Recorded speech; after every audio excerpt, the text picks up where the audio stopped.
৩০শে December গিয়েছিলাম গলসি উৎসব দেখতে আর ঢোকার সাথে সাথে মেয়ে আমার আবদার করা শুরু করে দিল। হে এভরিওয়ান, আসসালামু আলাইকুম। তোমরা সবাই কেমন আছো? আশা করি অনেক ভালো আছো। আলহামদুলিল্লাহ আমিও অনেক ভালো আছি। আর দেখো আমার মেয়ের একদম দুষ্টুমি শুরু হয়ে গেছে, মেলা যাবে বলে ভীষণ আনন্দ। আর আমি এদিকে রেডি সেডি হয়ে মায়ের দিকে দেখছি, মাও দেখছি অলরেডি রেডি, আর আমার বোনপো দেখছি রেডি। আর এইদিকে পাখি আমার হাত ধরে বলছে তাড়াতাড়ি চলো মা, মেলা দেখতে হবে না? আমি তো বুঝতেই পারছি মেলা আবার দেখাতে হবে না তোমাকে, মেলাও দেখাতে হবে। আর এইদিকে আমার মাথাটাও যাবে খারাপ হয়ে। তো রেডি হয়ে যখন চলে এলাম মা আর আমি, আর মা যখন ঢুকি তখন মেয়ের সাথে সাথে শুরু হয়ে যায় অনেক বড় বড় চাহিদা। তো আমি কি করব, ঢোকার সাথে সাথে আমার চোখ গেছে একদিকে, যেদিকে ভাজাভুজি হয়েছিল, কি ভাজা গরম গরম। আর মেলা এলে বাদাম ভাজা খাওয়াবো না তা কোনো দিন হয়? তো কি করব, ওসব ছেড়ে দিয়ে মেয়ে আমার হাত ধরে টানতে থাকে আর তার নানিকে বলতে থাকে, নানি আমাকে চলো এক্ষুনি, একবার আমাকে ওটাই চাপাবে ওটাই চাপাবে, জাম্পিকেন চাকবো, আমি নাগরদোলায় যাবো, আমি এই করব তাই করে বেড়াচ্ছিল। আর ওর আমি হাতটা টেনে ধরে নিয়েছিলাম, কারণ আমি জানি মাকে একদম বায়না করলে আর ছাড়বে না। আর আমার চোখ গিয়েছিল এই ফুলের দিকটা, কারণ মেয়ে মানুষ তো ফুল একটু ভালোই বাসছি, তাই না? সমেরাই ভালোবাসে। আর কারা কারা ফুল ভালোবাসে অবশ্যই কমেন্ট করো। আর গলসি উৎসবে কে কে ফুল কিনেছো তাও আমাকে জানাবে।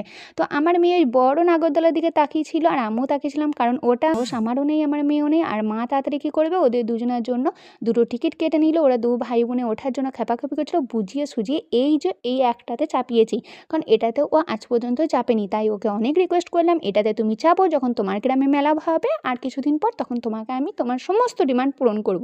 আরে আমি নয়, ওর আব্বু ডিমান্ড পূরণ করবে।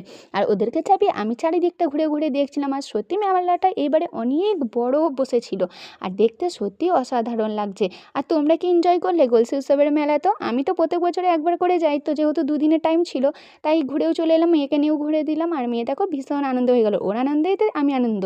আর কৃষি মেলার যেহেতু এটা আগে অনেক বড় হতো, তো এই কৃষি মেলা মানে এই বড় বড় জিনিস থাকবে। আর এটা কি দেখছো জানো তো, এটা হচ্ছে বাঁশ দিয়ে তৈরি একটা খুব সুন্দর জিনিস, যেটা হস্তশিল্প এটাকে বলা হয়তো। তো এটা দেখার পরে আমি চলে গেলাম রোল খেতে।